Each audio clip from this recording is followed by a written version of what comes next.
going on, guys? It's Joku, Sneaker Principal, and welcome to this episode of the Sneaker Principal podcast.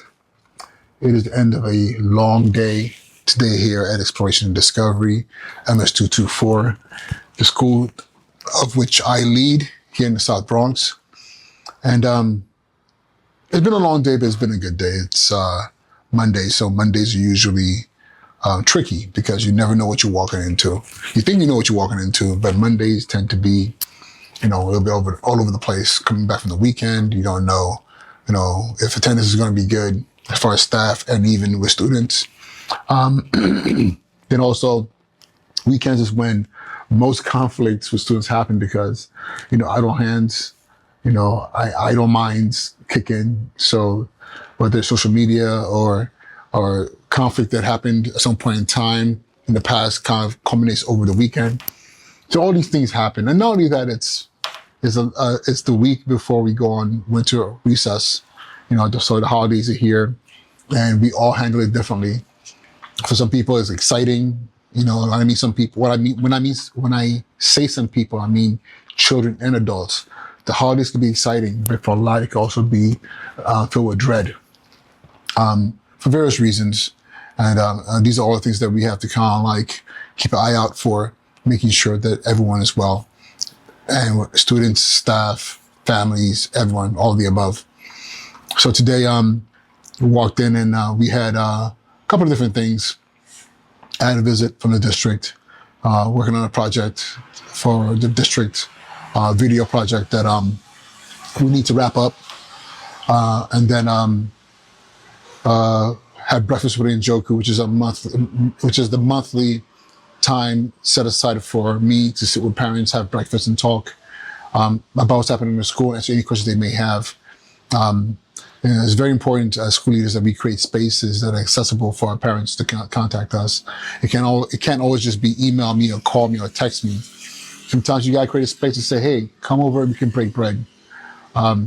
And again, I do apologize for those of you who are hearing all these extra noise in the background. I am still in my building and I am in the South Bronx. So you're going to hear trucks and mopeds and things like that, traveling back and forth.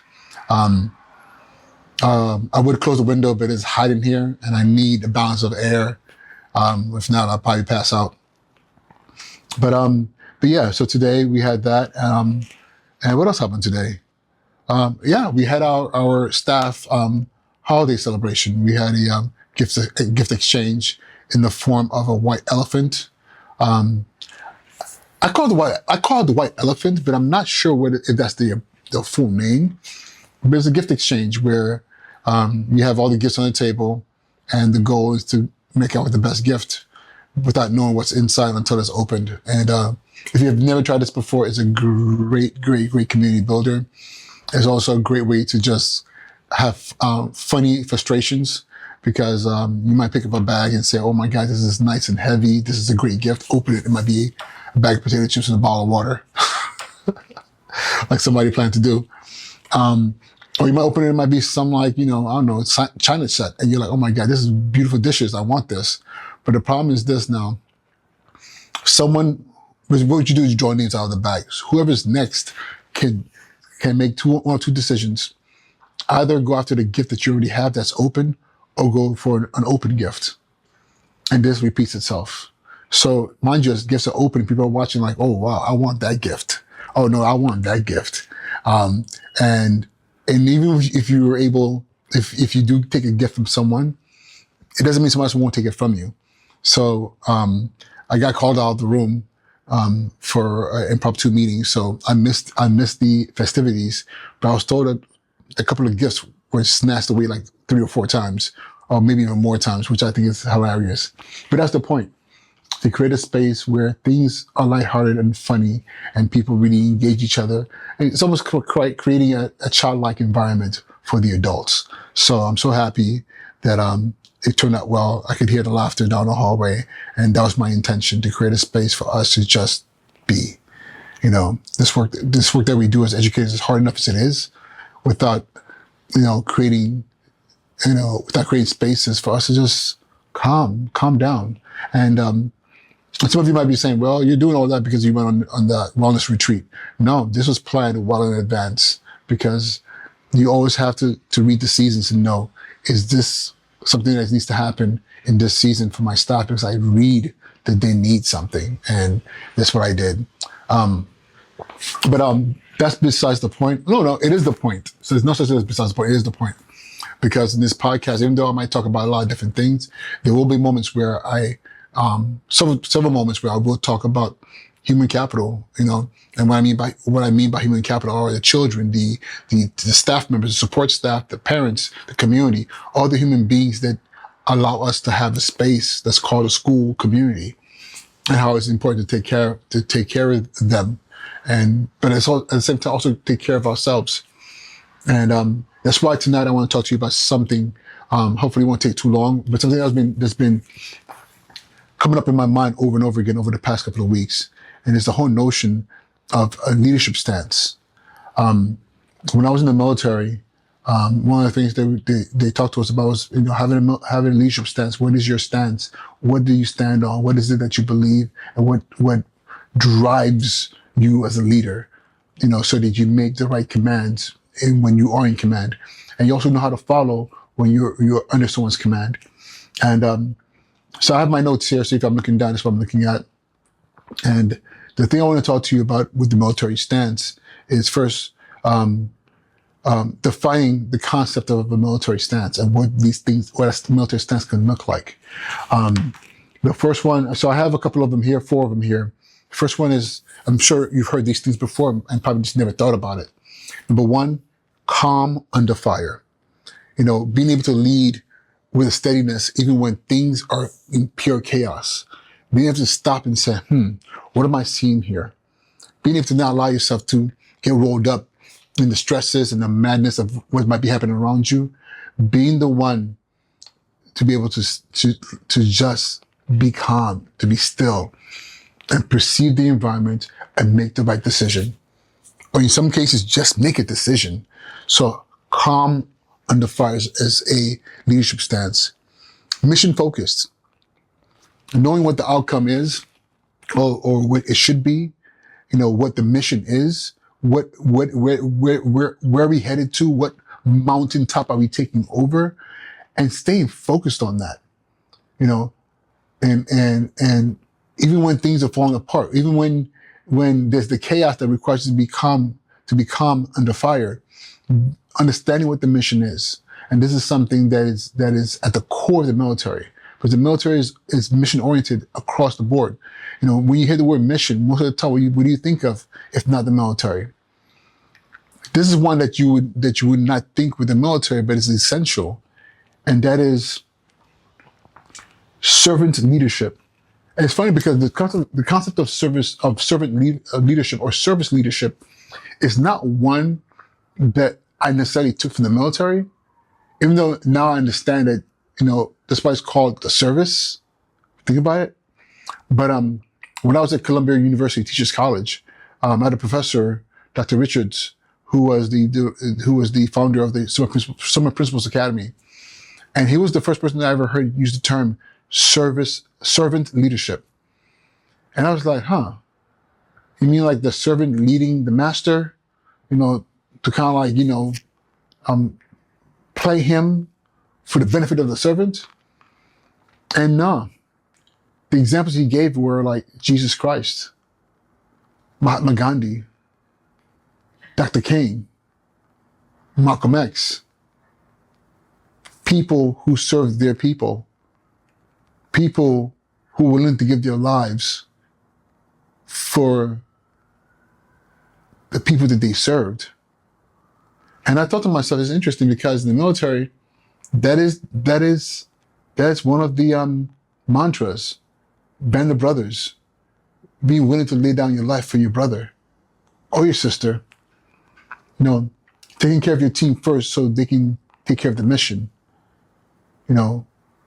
Service, serving others. So it's not just serving your country, but serving the men and women that you serve with. And then this is a hard one, because a lot of people struggle with this, because people always often are searching for the right answer. And often there is no right answer. And this is adaptability and decisiveness. Being able to adapt in any scenario, a split second, but also being decisive in your action. So a lot of people get caught up with analysis paralysis, and they find themselves, trying to figure out the right answer to this problem. And this problem becomes bigger and bigger and bigger, or they just lose control of what's happening. And next thing you know, they're like, how did this all go, to SHIT? How did this just go out of control? Because you weren't willing to adapt to what was happening, and you weren't willing to be effective in making a decision, without losing sight of the goal. So if you see how all these connect to each other, being calm under fire, being mission focused, being a servant leadership. Having a servant leadership stance, and also being adaptable and decisive in the decision-making process. So now, what does this mean for school principals or just school leaders in general?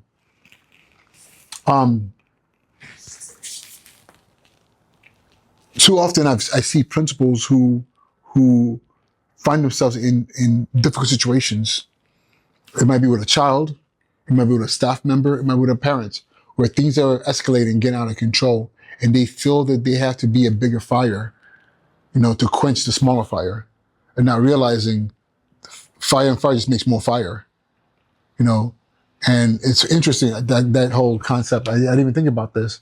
If you have a small fire, if this thing here is burning, there's a small fire. You add a bigger fire to consume small fire. You didn't really consume it. You just merged them together, and now it's indistinguishable which fire was which. It's just one big fire. So often, we forget that we don't have to de-escalate if we don't escalate things. Being calm is, under fire is very important. Being able to stop and breathe and let whatever is happening, work its way while you're guiding it versus you, pouring into it, if that makes any sense. So if you have a parent who comes into your office and they're irate, just listening and saying, please, I want to hear you. I want to understand, where you're coming from. Because if I did something wrong, if we're being wrong, I want to truly understand so that it never happens again, and letting them get out of their system. Then, measuring the temperature of the space, and then maybe speaking your part, or allowing for that conversation to be collaborative. But often, if things are chaos, even if it's a little child and the child is having a tantrum, and you're like, yo, stop, sit down, guess what happens? Your blood pressure is up, they're further escalated, and now you have a parent coming here who's upset at you and all these other things because you weren't willing to just be calm. Now, mission-focused mindset as a principle.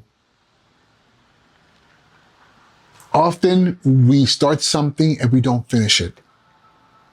Or we start something and everything is so amazing. Yes, we're going to do this thing. And listen, I'm a victim of this. I've done it as well. Trust me. And I'm hoping as I've gotten older, I don't take on things that I won't finish. And the things that I do take on, my goal is to complete them, to see them to task, to finish the mission.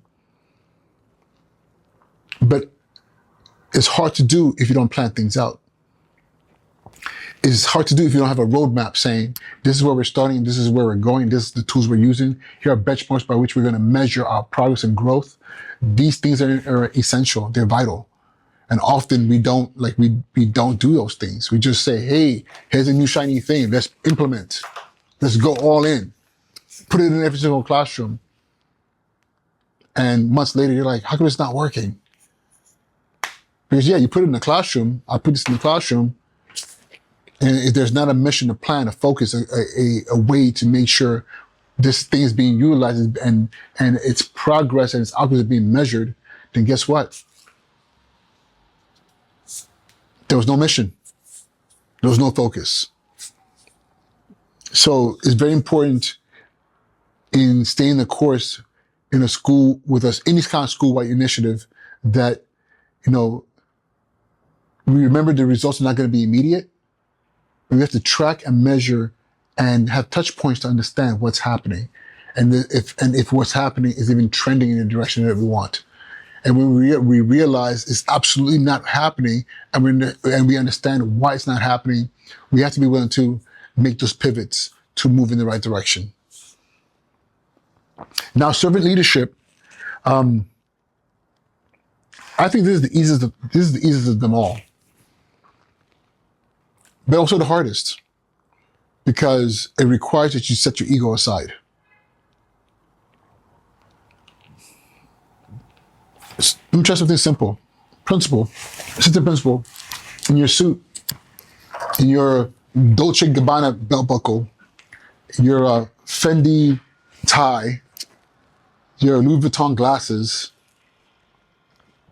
your red bottom loafers or heels, as you're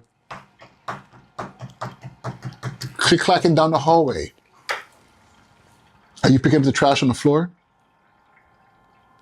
You see pencil shavings on the floor, and you don't know how it got there. Are you grabbing the broom and sweeping it up? There's a spill in the hallway. Are you grabbing a radio to call custodian that are on the other side of the building, 2 floors down? Or are you grabbing a paper towel and wiping it down yourself? When a child comes to the building in the morning and they're having a bad day, a bad morning, you know, are you so focused on getting the parents in the building and getting them out and getting these kids out of that building? Or are you asking, are you okay? Did you eat this morning?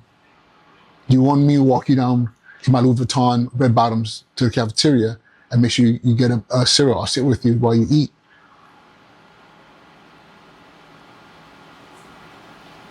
Are you willing to step in for a teacher that you know have lost a loved one, and you're saying, hey, listen, you need a break.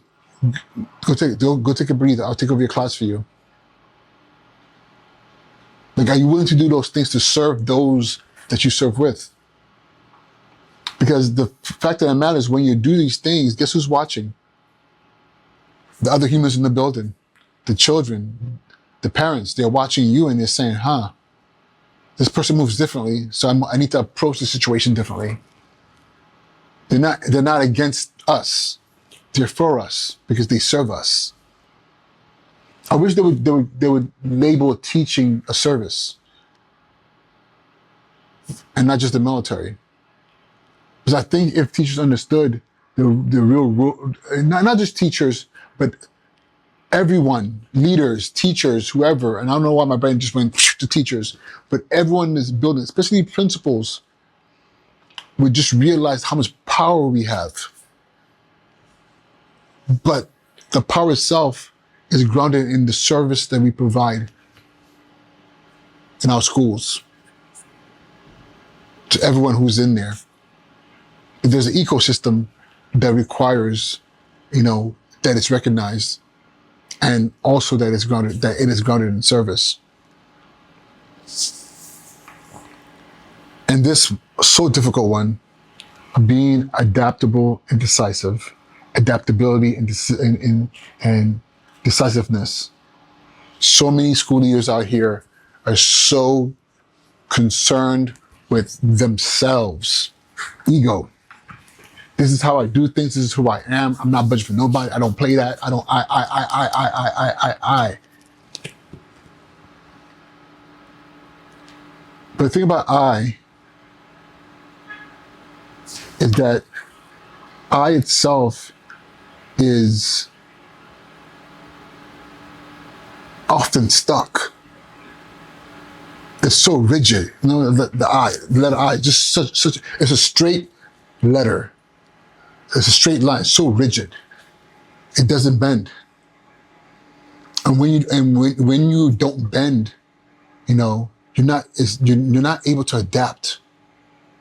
You have to force yourself to bend, to pivot, to be something different, to understand the environment. You need to go from that block letter I to a cursive. Put some bends in you. so you can curve yourself into the environment and understand the different angles and how things are happening in there. But if you're able to be adaptive and you're able to adapt to your environment, guess what happens? You're able to make decisive decisions, but you get to see things from different angles. You know, how often do plans fall apart in our leadership journeys, and then we get stuck? I don't know why it didn't work. I don't know what we're going to do. This should have done this. But we're not able to stop and say,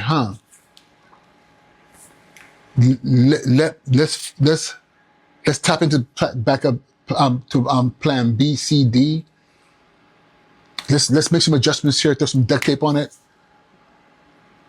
Let's stay positive and keep moving forward for the sake of the children. Let's slow down. Let's slam on the brakes. Let's make a pivot. If you're not able to do these things, leading is very, very difficult. But it's never a straight line. No matter how much you want to say I, it's never a straight line. It's very important that we learn to be adaptive. And we also learn to be decisive in our decision-making process.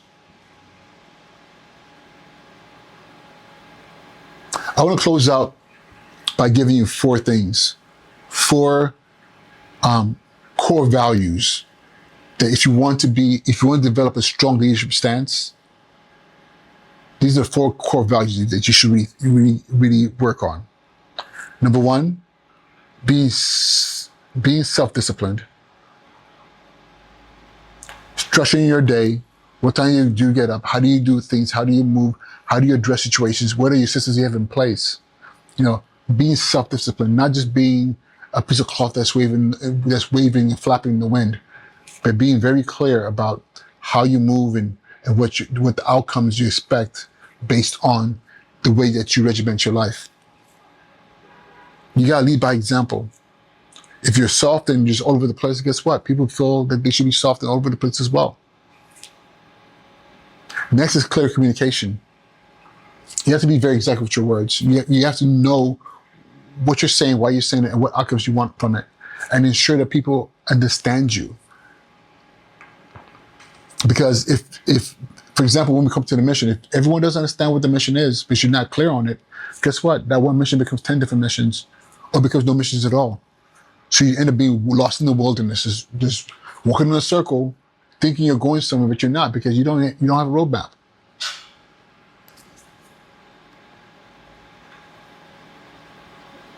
This next one seems like it should be easy, but it's often difficult.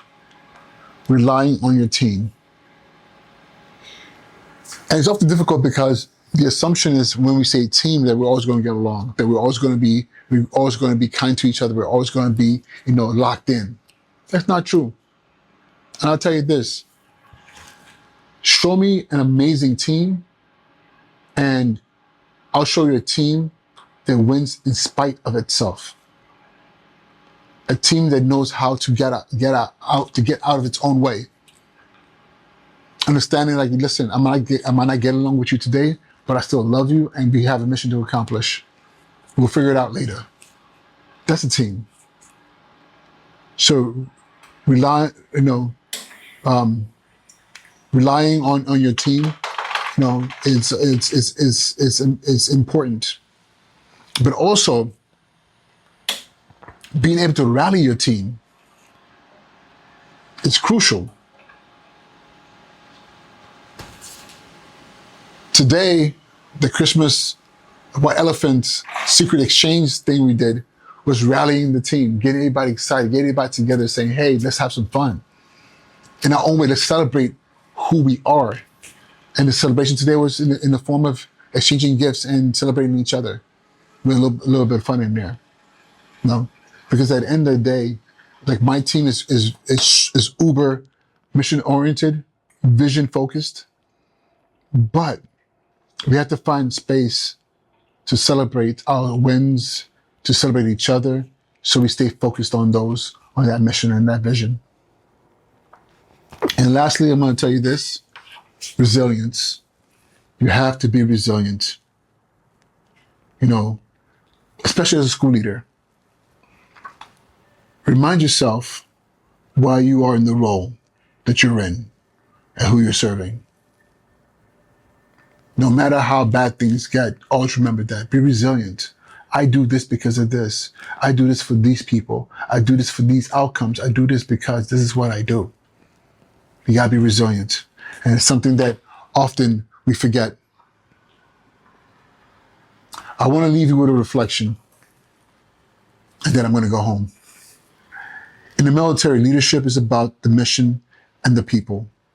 In schools, our mission is student success, and our people are the teachers, staff, and students. So think about that. So, as I close, if any of this meant anything to you, leave a comment. I'm over here doing this with my finger, forgetting that this is also going to go out the podcast. So that pauses me pointing down for comments, but you can't see it if you're listening to this on your Apple podcast or Google or wherever you listen to podcasts. So what I'm saying is this, in closing, share in the comments if any of this, resonated with you. Are there more military type stances apart from the four that I shared? Are there more core values that you would say are important for us to really focus on outside of self-discipline, clear communication, rallying the team, relying on your team, and resilience? Like, share. And if you think any of what I'm saying here makes absolutely no sense whatsoever, and you hate the military, I would say don't share, but this is a free country, so you can share as well. All right. With that being said, this is Uche and Joker Sneaker Principle. And till next time, be well.